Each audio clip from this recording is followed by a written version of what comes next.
उनके माता पिता डॉक्टर चड्ढा भी दौड़ कर आ गए। माँ और पिता परेशान हो गए और धीरे धीरे उस पर उस जहर का असर होने लगा और उसकी आँखें बंद हो गईं।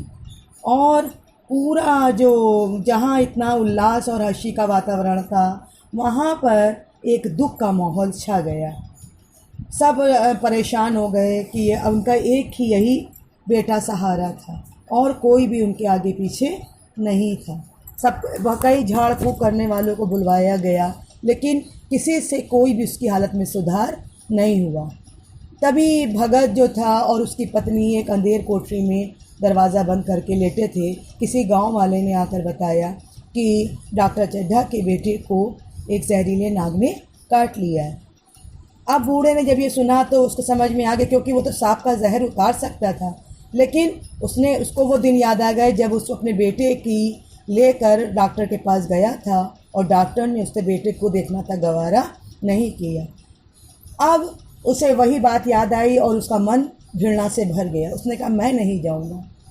तभी उसकी पत्नी ने उसको कहा कि क्या आप जाकर एक बार देख सकते हैं? उसने कहा नहीं, मेरे पुत्र को जब उसने दया नहीं की, मैं दया क्यों करूं? और वो कहकर वो लेट गया। तभी उसकी अंतरात्मा ने उसको धिक्कारा कि अगर वो ये काम किसी के जीवन बचा सकता है तो वो क्यों नहीं आगे आता है। तभी वो उठा और लाठी टेकता हुआ अंधेरे में धीरे धीरे बंगले की ओर चलने लगा। वहाँ जाकर उसने देखा कि पूरा बंगले में लोगों की भीड़ इकट्ठा है और एक जवान युवक ज़मीन पर पड़ा है। डॉक्टर ने जब उसको देखा और पूछा तो उसने बताया कि मैं झाड़ फूँक करने वाला हूँ।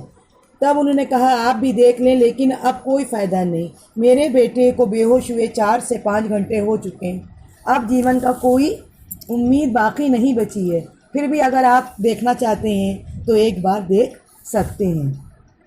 डॉक्टर चड्ढा ने उस बूढ़े को ले जाकर अपने पुत्र को दिखाया। बूढ़े ने कहा भगवान चाहेंगे तो ये जीवित हो जाएगा। ठीक है, जाओ सब लोग। जितने कहार थे उन्होंने कहारों से कहा जाके पानी भर भर कर इसको नहलाना शुरू करो। सब लोग जल्दी जल्दी पानी भर कर उस पर डालने लगे और वो मंत्र पढ़ पढ़ कर कैलाश के सिर पर पानी डालता रहा। बहुत देर के बाद कैलाश ने अपनी आंखें खोल दी। कैलाश को आंखें खुलते देखकर डॉक्टर चड्ढा के खुशी के आंसू आ गए। उनकी पत्नी भी खुशी से आंसू भरने लगी और चारों तरफ लोग मुबारकबाद, बेटा उनका ज़िंदा हो गया। उसने आंखें खोल दी और वो उठकर बैठ गया। अब लोगों ने देखना शुरू किया। डॉक्टर चड्ढा ने जब उस बूढ़े भगत की तलाश की तो मालूम पड़ा कि बूढ़ा भगत तो वहाँ से जा चुका था। अब उनको ध्यान आया कि वही बूढ़ा भगत है जो एक बार अपने बेटे की जान बचाने के लिए उसके पास आया था, लेकिन उसने उसकी कोई सहायता नहीं की। अब उसे अपने किए बहुत पछतावा हुआ और अपने किए अपराध की उसको याद आने लगी।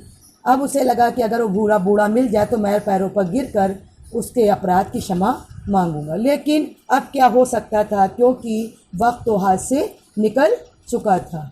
इसकी सज्जनता ने डॉक्टर चड्ढा ने बूढ़े भगत की सज्जनता से एक ऐसा आदर्श दिखाया जो जीवन पर्यंत उनके सामने एक उदाहरण बनकर मौजूद रहेगा।